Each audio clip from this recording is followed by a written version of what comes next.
Today I want to ask you two questions about photography, and I want you to tell me if you see a pattern. The first pattern, photography is always promoted as that we're painting with light, we're learning light, we're using light. And while I can't implicitly say that's wrong, because we are using light. I have lights on me right here, right now, illuminating the scene to create the dimension that I want. The next pattern that I want you to stop for a moment and think about, and I'm going to show you photos, is that when you look at the iconic photographs and think of the ones that stand out in your mind, have you noticed a pattern that those photographs are about shadows and how those shadows are used? Have you seen that?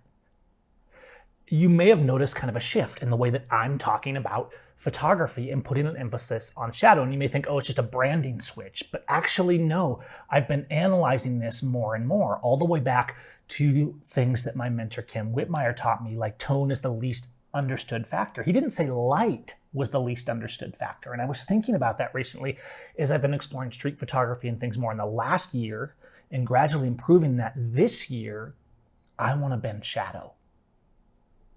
And I want to put the emphasis on shadow because I think it's more important than light. If you look at an Ansel Adams image like this one here, and you say, okay, great, but what's your point? Yeah, but this goes way beyond that. If you go back to painters like the Hudson River School, like Albert Bernstadt is one of my favorites, there's a ton of shadow. He did these sweeping landscapes, and there was always this dramatic shadow. And if you've seen some of these in person at art museums and images from this era, you'll be struck by the shadow. If you look at Rembrandt's work, you'll be struck by the shadow. If the goal is to create an atmosphere, to build illumination, to build emotion around a subject, there's a lot of emotion in the shadows. Just like when we watch movies or even when we read books, the shadowy characters, the shadows, the gray areas, those are actually what create interest even in a story. Frank Sutcliffe's Sunshine and Shower. Look at shadows. These are very early era photographs. This is 1891, okay? Here is Alfred Stieglitz, The Steerage. Look at the differences. Now, the shadows aren't completely blacked out. I want to point this out. We talk about, oh, you're blacking out your shadows. You're blowing out highlights. You're blacking out shadows. We're going to come to that because I'm going to actually talk about editing here in a few minutes and looking for these things. You see that even though this is a scan of a film image or a glass plate image, whatever this was taken a long time ago, there's detail in shadows, but they're still very shadowy. Paul Strand's Wall Street. These here are completely black. So I want to ask you another question then. Have you noticed that you're afraid to use black? That you're afraid to use the shadow? That you're afraid to push the shadows? Have you noticed, especially in the digital age, and if you were a photographer in the film era, like I was, and then you came to digital, have you noticed that because digital, we have so many sliders and controls and we can move things around and push them so easily that we've almost become terrified of shadow and we're always lifting shadows?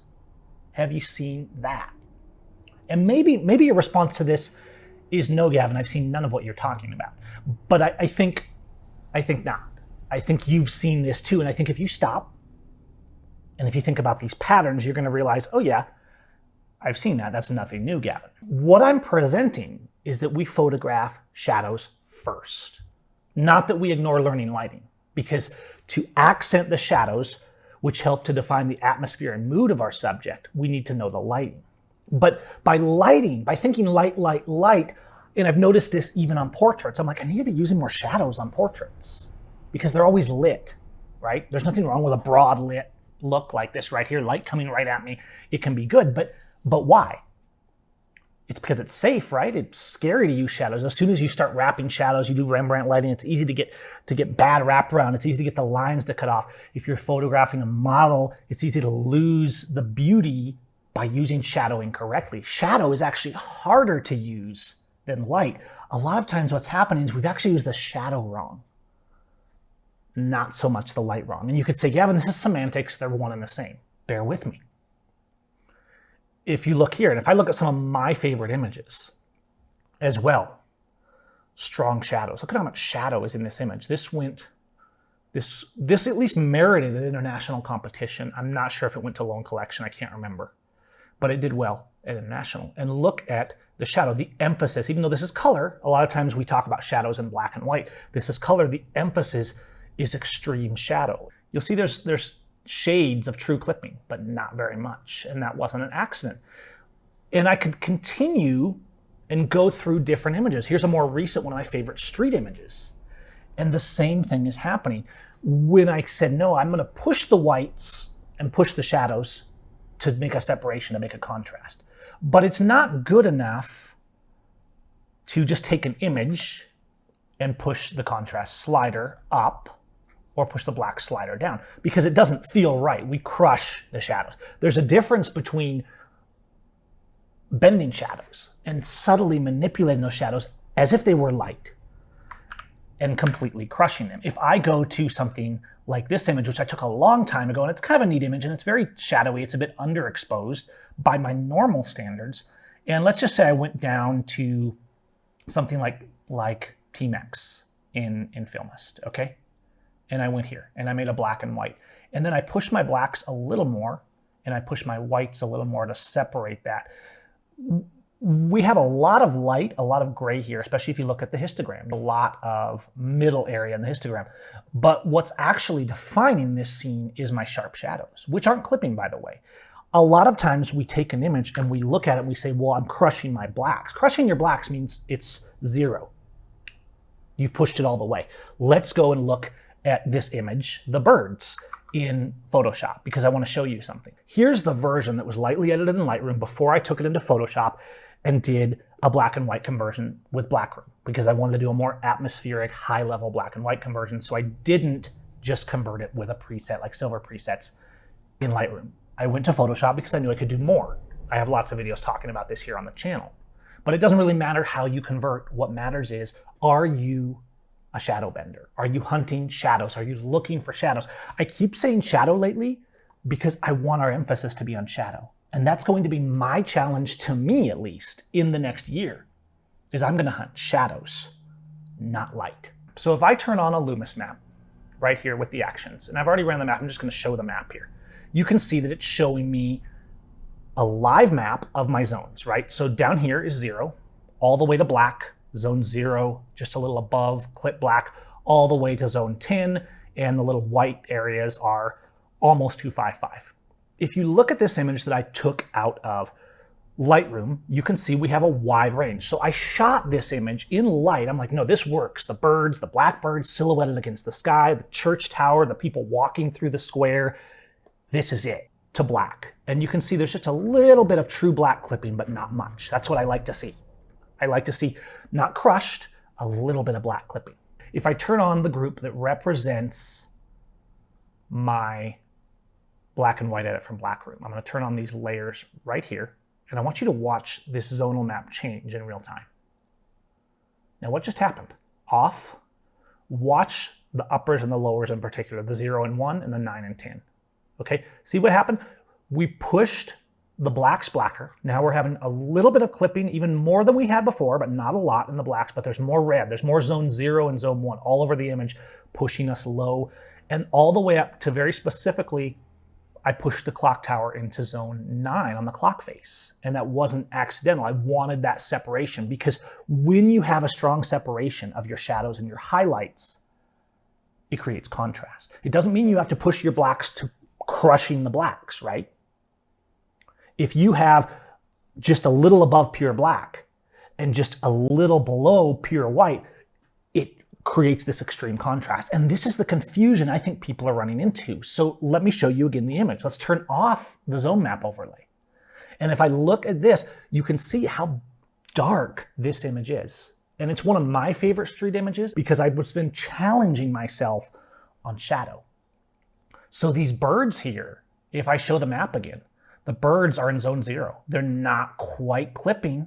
right? They're in the red zone of the scale here. They're not fully into black, but the birds are black, and it creates this dramatic contrast. The square, you can't see the details of the faces and the people in the square. They're pushed to near black, whereas the sky seems bright, even though it's actually more in the middle gray range. And the clock tower and a few of the other details seem really bright, but the brightest detail is the clock tower. So your eye follows these birds and is led to the clock tower. And then it kind of scans around and sees everybody else. So we're using tone to direct the viewer's eye where we want it to go. I'm saying we need to be hunting blacks. And the reason you've seen a lot of videos about black shadows and contrast recently on this channel is because it's been the beginning of a turning point for me, talking to you guys, conveying the things I've been discovering as I create products like Natural HDR, like Lumist, like the new Elegance mask. If you saw me working with the new mask system, the Elegance 4 and the speed masks, what I was doing is creating tools that would allow us to control the differentiation between highlight and shadow. So I turn the masks on, and these tools are not about defining a style. They're just about making our digital darkrooms more powerful. The same with this image in the rain. A ton of black here. And then I pushed the highlights in the edit so that the raindrops stand out and so that we have atmosphere. What is the result of that?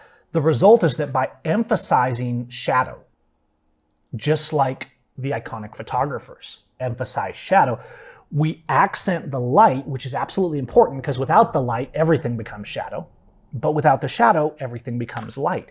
What does all this mean in practice? If I go into a more normally lit portrait image like this one, okay, but what's it look like out of camera? It's harsh, right? It's a harsh image.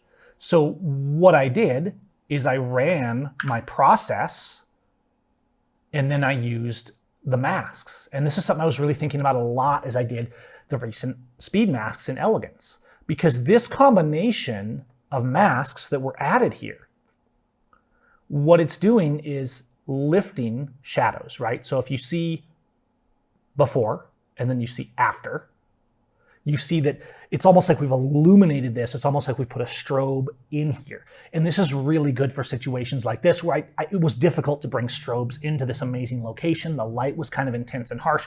And so I'm able to expose well for my subject and then compensate the shadows. We talk about specular highlights, but I think we should be talking about specular shadows as well. Maybe that's not the word for that I should be using. When you have a bunch of scattered shadows. So if you have one huge block of shadow, it becomes too much, right? It becomes too intense and you lose focus. You lose information, but you also lose focus because the viewer's eye is then drawn to the block of shadow. But if you take, like I've been doing in street images, and you look at here, we have details scattered around. The shadows allow the subjects to be highlighted. So we see the sign, we see the menu, we see the people working, the people ordering food, the bicycle, the shadows and the backlights and how they interact with the light. But the image is predominantly shadow. We have a tendency to always want to lift the shadows. But what happens if I lift the shadow slider? If I lift shadows, if I lift curves, and if I try to do this kind of what people think of as HDR-ish look, watch what happens. We lose the image. We lose so much of the atmosphere. Yes, we have more detail. There's still shadows in the image, but if we look at the way I actually edited this image, I intentionally blocked down near clipping, but not. Look at our histogram. We're not actually pushing into shadow. There's actually a little bit of detail. So by painting with the shadow instead of painting with the light, my perspective is changing, and I think yours will too. When I go out on the street now, I'm like, no, I want to see a pattern of shadow and light. But I've started looking for shadows, and I've been doing this more and more, and that's going to be my project in the coming year. And I'm going to show you the results, and I want you guys to tell me what you think about this, because I think, and as I've been taking stuff that I've learned from Kim Whitmire, like tone is the least understood factor in photography, and then kind of building on that and thinking, okay, what does that mean to me? What did I learn through all those years of study? I've been doing photography for over 20 years now. Why is it that I still struggle sometimes with seeing an image and I'm like, oh no, this looks good, this looks good. I take the photo and I take it back and it still didn't convey what I saw. The specular shadows overtake it. So that's where things like what I did, the edit here, I'm not trying to eliminate the shadows in this image. I'm trying to take it from this, which has shadows that are bombing all the way down to near blacked out, but in a scattered way that's distracting me away from my focal point. To here, where I have shadow, I haven't tried to lift the shadow into HDR oblivion, but I also have illumination where I want it. And so that's when I come in, I use Lumist, let's say in Photoshop, I use Elegance masks in Lightroom. I'm combining different tools, not simply to make me quicker, but to remind me that I need to be manipulating these things. And this is why having the right tools in place and organized and having a plan for my workflow is important. Because if I just go in every time and say, oh, I'm gonna tweak a slider here, tweak a slider there, yeah, it's good enough. I don't have that mixed creativity then when I go in and I say, no, I'm gonna try this tool, I'm gonna try that tool, I'm gonna try this preset, I'm gonna try this mask. And by automating and making those tools easier, not only does it make my work more efficient, it makes me more creative. By doing that, I've started seeing more and more of this pattern. And that pattern is that we need to be painting with shadow. We need to be hunting shadow. I'm gonna be talking about this more over on my Shadow Hunters group on Facebook. I'll put a link to that below. I hope you guys found this interesting. I don't want to go on too long. I just wanted to talk about this. Talk about using the shadows to paint with instead of thinking light. What happens if we put the shadow first? Does the light follow? Is the shadow the piece that we're missing? Because we have a tendency to only learn half of our craft. Oh, we're studying light, we're studying light. I'm studying shadow. What about you? And let's see what happens with that. I hope you guys found this useful. Hit that like button, hit that subscribe button. Let me know what you think, and we'll see you next time.